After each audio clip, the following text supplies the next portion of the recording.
Chers amis, bonjour. Changement de cadre dans le jardin. J'ai travaillé ce matin sur le cas de Marine Le Pen et c'est démêlé avec la justice. Donc j'ai appelé mon billet Marine Le Pen jubilard, escroc de grand chemin. Au pluriel, escroc de grand chemin. Je suppose que certains diront que je vais un peu vite en besogne et que de mettre toutes ces personnes dans le même sac relève d'un culot, voire de méthode qu'ils qualifieraient de douteuse. Je vous en prie, faites. Faites donc, râlez et surtout indignez-vous. Il n'y a pas de souci. J'entendais à juste titre ces derniers jours que la population française, et ça ne doit pas être uniquement en France, était de plus en plus procédurière, ce qui encombre les tribunaux pour des affaires qui quelquefois n'en vaudraient pas la peine. Je pense à l'ancien juge Trévidic qui connaît bien ces affaires et qui en parlait il y a quelques jours.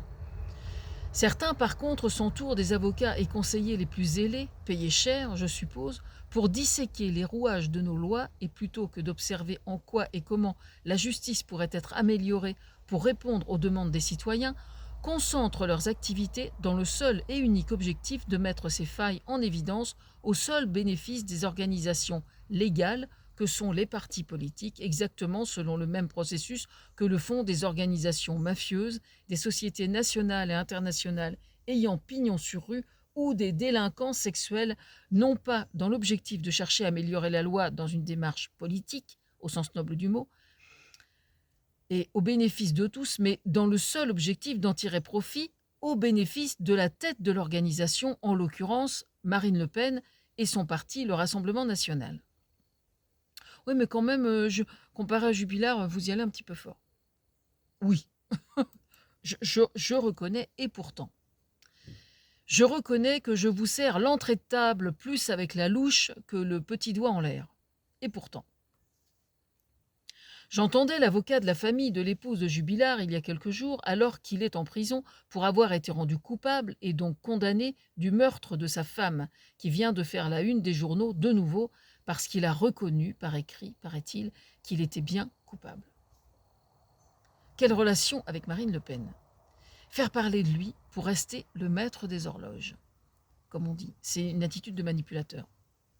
En effet, ces histoires d'assistants parlementaires qui détournent les fonds européens depuis des années et des années sont une affaire qui est venue aux oreilles de Marine Le Pen depuis bien longtemps. Je dirais aux alentours de 4 ou 5 ans. C'est à peu près. Hein. C'est à la louche aussi, ça. Pendant toutes ces années, elle n'avait que mépris pour cette justice-là et se concentrait uniquement et strictement dans une posture de victimisation, dans le seul et unique objectif de dicter le calendrier dans le but de laisser progresser cette éventuelle condamnation jusqu'aux élections. C'était purement stratégique. Hein. Cette attitude démontre la perversité de l'animal politique qui apparaît alors dans toute sa splendeur, tout de rose, bonbon déjà sucé, qu'elle apparaît désormais. Et c'est en ce sens qu'effectivement les deux profils se rejoignent, là où Jubilard nous l'a fait en amateur et la joue solo. On ressort désormais, enfin quoique l'affaire Jubilard, on est dans une histoire de féminicide et il y a une mouvance politique dans ce secteur-là aussi. Hein. Donc quelque part, c'est d'idéologie aussi dont il est question un peu. Hein. C'est assez interpellant. On ressort désormais les citations de Marine Le Pen il y a quelques années, quand elle chevauchait la probité comme devant être une valeur intrinsèque de la politique, au point de réclamer à l'époque l'inéligibilité à vie. Dans ses saillies verbales, dernièrement, enfin depuis qu'elle a le feu au cul, elle dit la chose suivante. On ne savait pas à l'époque que c'était illégal. C'est quand même incroyable. Quelqu'un d'honnête, moi par exemple, voilà, parce que moi je suis tellement honnête que ça frise la pathologie, c'est autre chose.